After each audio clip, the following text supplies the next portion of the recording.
13 April Bangla বর্ষপূর্তির দিনে সোহরাওয়ার্দী উদ্যানে কনসার্টের আয়োজন করছে বাংলাদেশ শিল্পকলা একাডেমি। এতে ঢাকার ব্যান্ডগুলোর সঙ্গে গাইবে বেশ কিছু পাহাড়ি ব্যান্ড।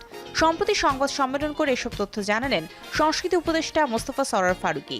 চৈত্র সংক্রান্তি কনসার্টে গাইবে ঢাকার band Miles, Warfaze, Vikings, Avoid Rafa, Dolchhut, Lalon ও সুফি। থাকবে Garo band F minor, Marma band Lalong, Tripura band Imang, Khasia band unity ও চাকমা ব্যান্ড ইনভোকেশন। প্রথমবারের মতো বর্ষবরণের শোভাযাত্রায় অংশ নেবে মাম্বা। ফিলিস্তিনে ইসরায়েলে বর্বরোচিত হামলার প্রতিবাদ জানিয়ে 200 ব্যান্ড তারকা ও 500 মিউজিশিয়ান একসঙ্গে গাইবে from the river to sea Palestine will be free. Chaitra Sankranti উপলক্ষে 13 এপ্রিল সোহরাওয়ার্দী উদ্যানে হবে ব্যান্ড শো।